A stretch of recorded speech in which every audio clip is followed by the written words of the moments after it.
Ray Brown's Talking Birds.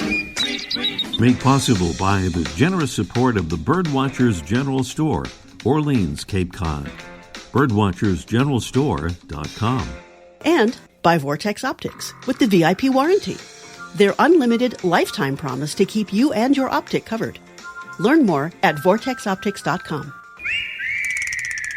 Good morning, good afternoon, good evening. Welcome to our show number 1084. If you're listening live on the 5th of April, happy Easter. Happy Pesach.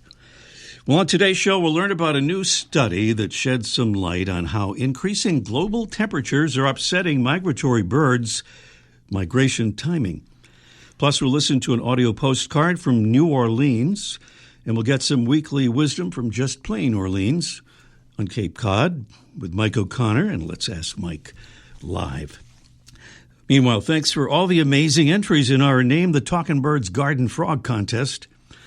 Our judges have been mulling over the suggestions, and we'll announce the winner of that spectacular spotting scope from Vortex Optics on next week's show.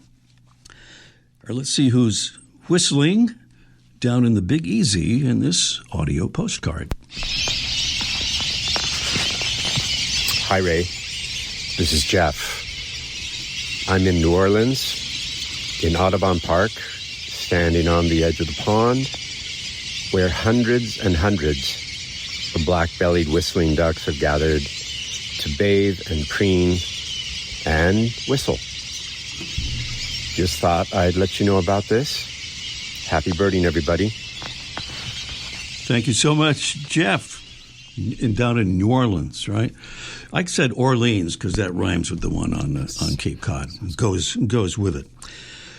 Well, our mystery bird contest is coming along a little bit later in the show. Oh, by the way, don't forget, if you're looking at birds or listening to them, send us an audio postcard. Just grab your smartphone and record what you're seeing for 30 seconds or so. Our mystery bird. It's a cool-looking bird and certainly a cool-sounding bird.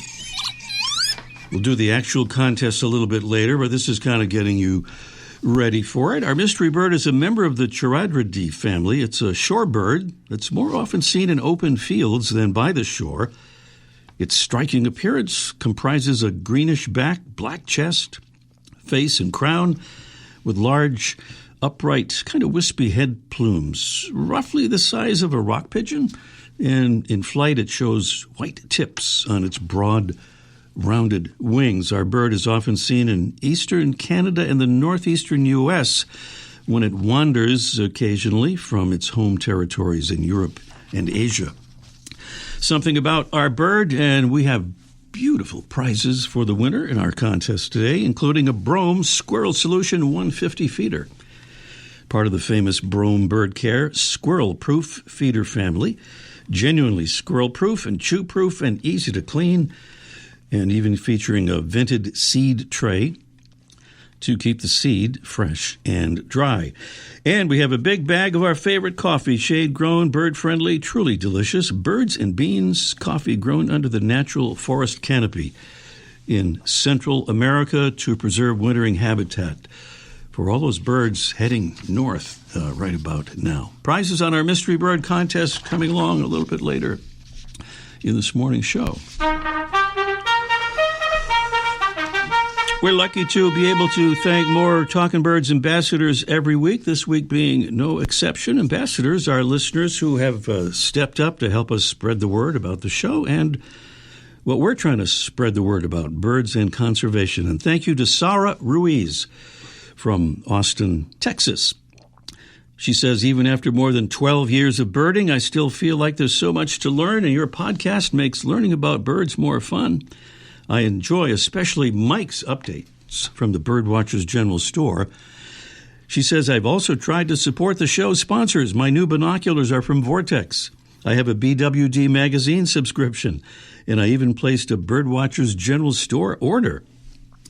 That's all pretty nice. Thank you so much, Sarah.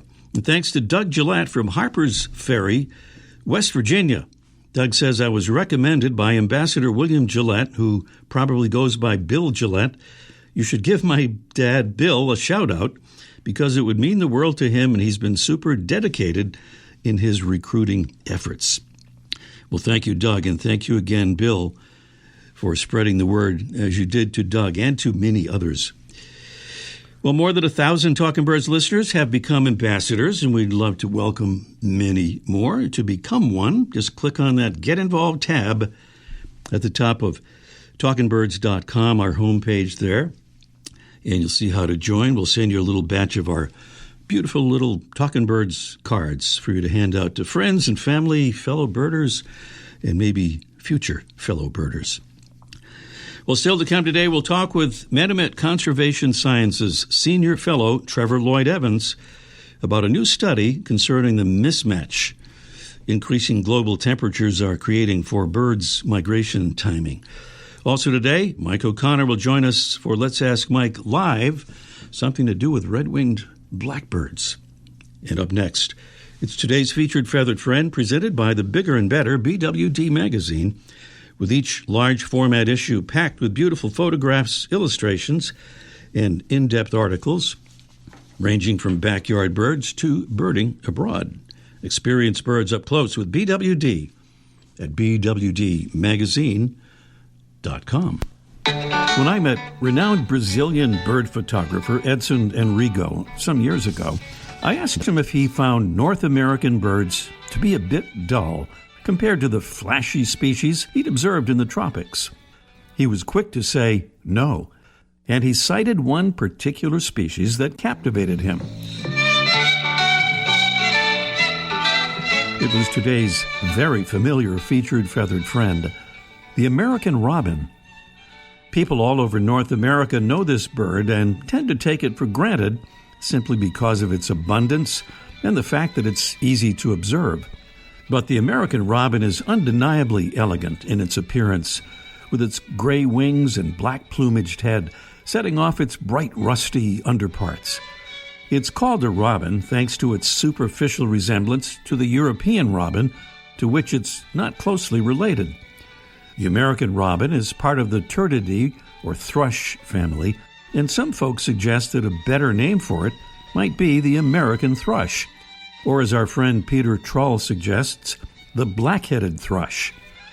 American robins are famous for pulling worms from lawns, but they have varied diets, focusing on fruits in the fall and winter, while including worms and insects in their spring and summer diets, and feeding worms along with soft-bodied insects and larvae to their nestlings. Though they've often been seen as harbingers of spring, and sometimes do embark on long migrations, many robins are nomadic, forming large flocks to search for food items, with some staying north if food is available. Despite American robins' vulnerability to pesticide poisoning, their populations have slightly increased in recent years, and they're rated 5 out of 20 on the Continental Concern Score, indicating a species of low conservation concern. Robin nests are often targeted by parasitic brown-headed cowbirds, but a recent study found that the robins are adept at recognizing and removing the unwanted cowbird eggs before they hatch and become competition for robin chicks. The underappreciated but unmistakably elegant Turdus migratorius. Today's Talking Birds featured feathered friend, the American robin. Welcome again to our show, number 1084. Well, Henry David Thoreau, in his iconic and seminal book, Walden, celebrated the arrival of the first sparrow of spring. Our guest today notes that that sparrow is arriving earlier, but maybe not early enough. Our guest here in studio is Trevor Lloyd Evans. He's currently Senior Fellow at the world-renowned Menominee Center for Conservation Sciences, where he served for many years as Vice President of Education and Outreach. He is the co-author of a new study published in the Wilson Journal of Ornithology that concerns the timing of migrating birds returning north in the spring, while global warming trends have changed the timing of the vegetation and the insect blooms on which the arriving birds depend for survival and reproduction. Well, Trevor joins us now to explain more about the study and what it means for bird survival and reproduction. Good morning, Trevor. Good morning, Ray. Thanks so much for having me on the show. Appreciate it. Well, it's a pleasure indeed. You've been on the show before, but not in studio, so welcome to the Talkin' Birds studio here.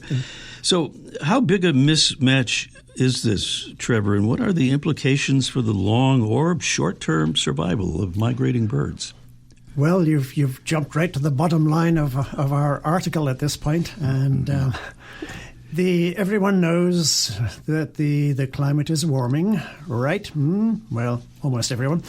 And we were lucky enough to be able to look at the Blue Hill Observatory, which had been collecting weather data and temperature data ever since the 1850s, which is when we started our study with data from Henry David Thoreau. And so since then, the overall climate has warmed about 6 degrees Fahrenheit over that period. So that was the start. The second part is that, of course, as we know, we birds are extremely accurate environmental indicators. They vote with their wings. If they don't like a habitat or they don't like a temperature, they move, and everyone likes birds. So those are the two things that came together when we started to look at this mismatch. The Blue Hill, also here in Massachusetts, in the greater Boston area. So in the article, you wrote about the study, in the article entitled "Birds Are Arriving Earlier, but Not as Fast as Spring." You point out that migrants are responding to global warming trends, heading north earlier. I think what a lot of people wonder about, I guess we can figure this out for short-term migrants who can get an idea what the weather conditions are and such, but birds that are coming from Central and South America, I believe, can't know what the conditions are hundreds of miles to the north, so how do they make that adjustment? In some cases, thousands of miles. Of the 18 species we studied, it included ruddad vireos and barn swallows that were actually coming back from South America. Just the scenario you suggest, how do they know?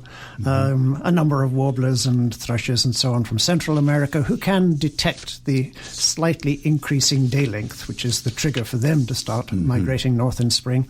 And we included species that even winter within North America, chipping sparrow, pine warbler, easier for them to tell. I think what it comes down to is there is no real change in the tropics. If you're sitting around in Brazil, equal daylight, equal darkness, nothing changing. So we understand that these birds have an internal clock. And so X number of days after you have arrived back in your wintering area in Central or South America or the southern U.S., you have a stimulus clicking into your brain and saying you've been here about long enough, time to start thinking about going north. And thinking about going north involves, in some cases, breeding plumage, molt into a nice bright breeding plumage so that when you arrive back in the north, you're ready to breed, ready to attract a female if you're a male. And also putting on fat for the migration, because the good part about coming all the way north is that you avoid some of the predators of the tropics, and there aren't so many competition species around. But on the other hand, the hazards are the migration. So I think an internal clock ticks in. We understand how birds migrate using star patterns, how they have an internal compass. We don't really understand the clock, but apparently it works. Well, you and your co-authors looked at many, many years, as you've indicated, of migration research. What can you tell us about some of the ways you did this study? Yes, we needed fairly abundant birds, and we were looking for the first returning record of each of the species that we're studying here. Now, that's not a great thing to look at, really, because how do you know it's the first? So we had to eliminate a lot of birds that would have stayed over, like your friend the American robin, and would have been there anyway. You know, how do I tell whether it's a newly arrived robin or a robin that made it through the winter? So the other thing is that birds have changed a lot since Henry David Thoreau took the bird records from 1851 to 1854 at Walden. And so some birds have just gone missing and other birds have newly arrived. So we couldn't have starlings, we couldn't have house sparrows. Well, they don't migrate that much anyway. So what we did was we keyed in on the most abundant 18 songbird species, and they had to have had at least 50 observations by the observers over the period of the years that we're looking at. And so we came down to a sample size which cut down considerably to only 58,977. Only. There you go. Okay. Only. Well, I believe, Trevor, we've lost nearly 3 billion birds since around 1970 for a lot of reasons: habitat loss, pollution, pesticides, free-roaming cats, building crashes. So what does this study suggest, if it does suggest something about the impact of this mismatch of migration timing on those numbers? Yes, I think you've got two general trends going on. The one you just identified. There are fewer birds. There used to be 5 billion passenger pigeons, we estimate. Now there are none. But the challenge here is that while the birds have been coming back at about 7 days earlier over that period of over 170 years, with data from all of these great observers, Henry David Thoreau, William Brewster, Ludlow Griscom, Rosita Corey, and now eBird, with everyone joining in. The period of leaf out in the spring as shrubs and trees respond to the warming climate is about 10 to 14 days earlier. So if we have birds coming back 7 days earlier on average, and if we have the leaf out with all the little green caterpillars and all the potential bird food all becoming online that much earlier, that's the ecological mismatch, and that's pretty much the story of our talk today. Trevor Lloyd Evans is Senior Fellow at the world-renowned Menomet Center for Conservation Sciences, also here in Massachusetts, in Plymouth, and co-author of a new study about how migrant birds are responding to global warming trends. His article, Birds Are Arriving Earlier But Not as Fast as Spring, about the study, can be found through the Menomet website, as can the study itself, or link to the study. Menomet is spelled the way it sounds, Manomet. It's menomet.org. Trevor, thanks for sharing a bit of your knowledge, and thanks for being with us. A real pleasure, Ray. Thank you very much. By the way, speaking of Henry David Thoreau, I just wanted to mention quickly this. PBS is doing a new, I think, a 3-part series about Thoreau, and it's, here we are on the 5th as we do our show live. I believe it's this coming week. So check your local listings and your streaming sources as well. Up next here, it's our Mystery Bird Contest in just 1 minute. The flutter of a tail feather, the flash of a wing bar in mid-flight. You don't always have a lot of time to identify a bird in nature, let alone to appreciate its beauty. But with Vortex Optics, you'll have the power to bring every wild moment closer. When you choose Vortex, you're choosing to have a partner in the field as passionate about nature as you are. Whether you're spotting old friends on the backyard feeder or packing for a once-in-a-lifetime trip to add a few species to your life list, Vortex offers a full range of optics and optics accessories for every birder and every budget. And whether the birds are taking you to another state or another country, you're always covered by the Vortex VIP warranty, an unlimited lifetime promise to keep you and your optic covered. If you'd like to learn more, or if you need help choosing your next optic, give Vortex a call at 1-800-4VORTEX or visit vortexoptics.com. There's that very cool-sounding mystery bird again. It's a shorebird that's more often seen in open fields than by the shore. Its striking appearance comprises a greenish back, black chest, face, and crown with a large upright head plumes, sort of wispy plumes. About the size of a rock pigeon, and in flight it shows white tips on its broad, rounded wings. It's a Eurasian bird, but sometimes seen in eastern Canada and the northeastern U.S., where it wanders from those home territories across the pond. And that is our mystery bird, and beautiful prizes await. For the winner of our contest, don't forget, if you don't get the right answer, a drawing could determine you to be the winner nonetheless. So give us a try, and here is the number to call. I'll give it again in a moment, but it's 781-837-4900. Prizes include the Brome Squirrel Solution 150 feeder, part of the famous Brome Bird Care squirrel-proof feeder family, and a big bag of our favorite coffee, shade-grown, bird-friendly, delicious birds and beans coffee. And if we get to our bonus question, you have a chance also to win one of those wonderful feather-friendly bird window prevention collision prevention kits on our Mystery Bird contest, and the number is 781-837-4900. Meanwhile, we will check in with Mike O'Connor live. It's Let's Ask Mike in just 1 minute. Squirrels have one mission in life: eat your birdseed. They hang, they swing, they stretch, climb, and plot their next move. For squirrels, your bird feeder is the ultimate prize. But now, they've finally met their match. Introducing the Squirrel Buster Evolution. When a squirrel climbs onto the feeder, its own weight automatically closes access to the seed, stopping the theft instantly while birds continue to feed comfortably. No batteries, no tricks, no complicated setup. Just smart, proven squirrel-proof technology that works, day after day, season after season. That's why the Squirrel Buster Evolution was named Best New Birding Product of 2025 by the Wild Bird Feeding Institute. So let the birds enjoy the feast, and let the squirrels keep trying. Look for the Squirrel Buster Evolution at Brome.com or at your local bird shop.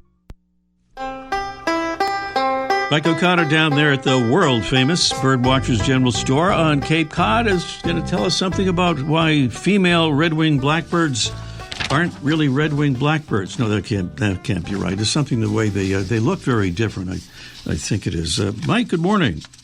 Oh, good morning. Happy Easter, Ray. Happy Easter to you. And Trevor is still with us. Did you put your bonnet on again this year? I've got my bonnet on right now. It's interfering with my headphones a little bit, but I'm making do.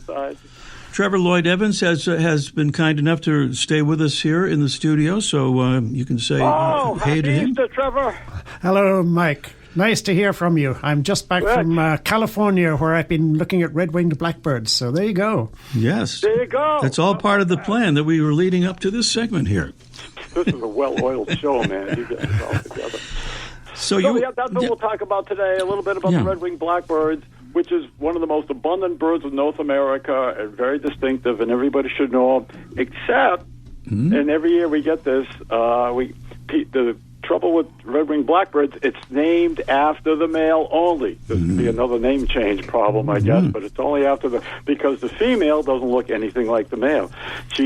Or sometimes the young birds also, but the females are streaky brown, don't even look like red-winged blackbirds at all. They don't even look like they went to the same high school as the males. They just totally different, look like large sparrows, and it confuses a lot of people, and everybody has either a smart camera on their phone or a smart camera on their feeders now, and they're sending me these pictures. What's this mystery bird? Well, it's a female. And a lot of birds look the same.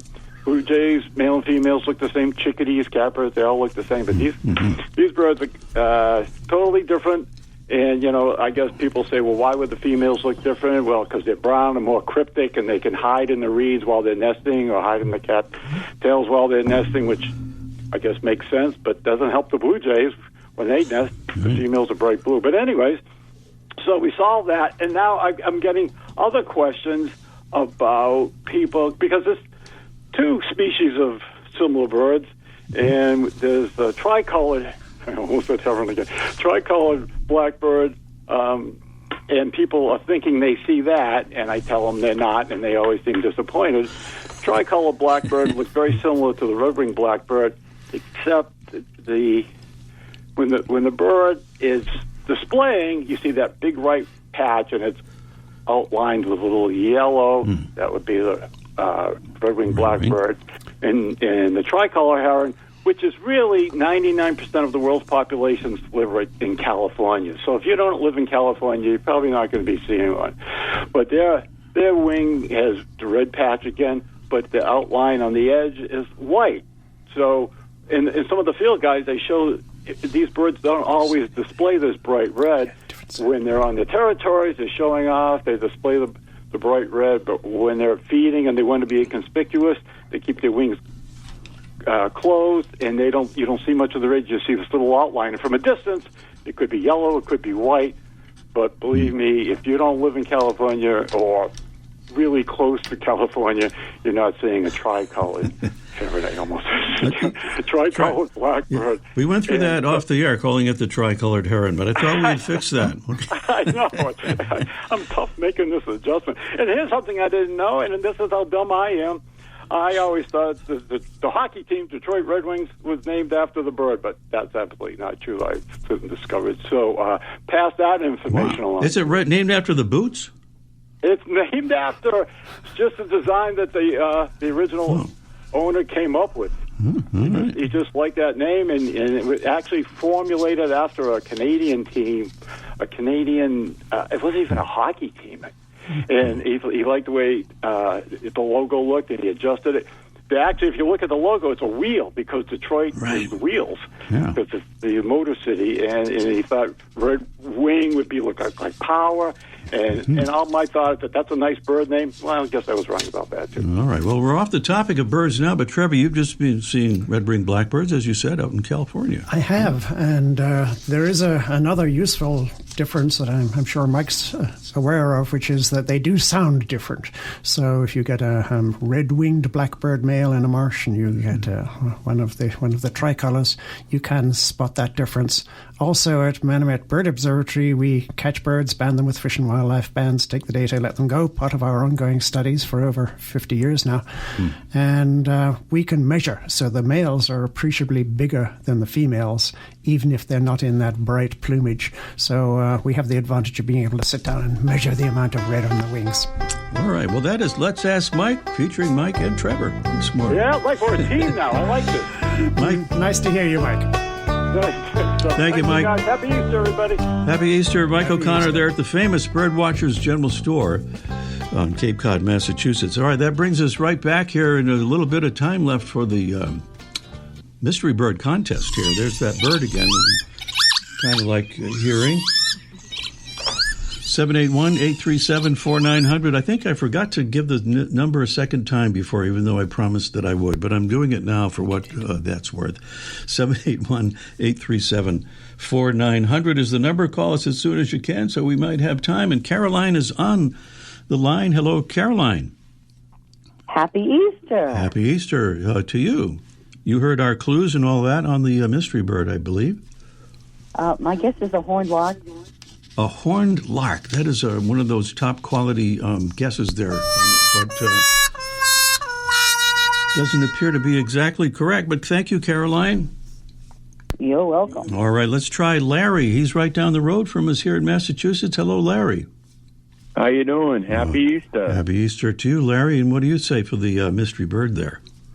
Yellow-crowned night heron. A yellow-crowned night heron. Let me see if that is correct. That is apparently not correct. I don't want to play that sad trumpet again. But thank you for that top-quality guess, Larry. Okay, this is a hard one. It is.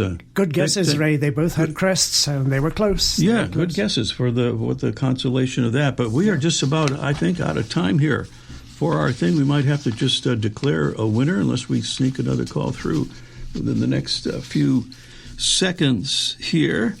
Our mystery bird, a shorebird more often seen in fields than by the shore. And we're going to congratulate Caroline as the winner of our contest. We are just about out of time for the show this morning.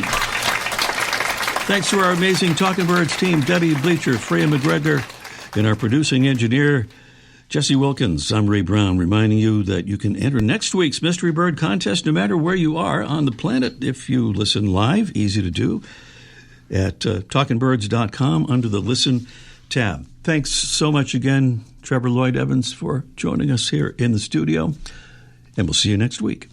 The Bird Show, I like that. Ray Brown's Talking Birds. Made possible by the generous support of the Birdwatchers General Store, Orleans, Cape Cod. Birdwatchersgeneralstore.com. And by Vortex Optics with the VIP warranty. Their unlimited lifetime promise to keep you and your optic covered. Learn more at vortexoptics.com.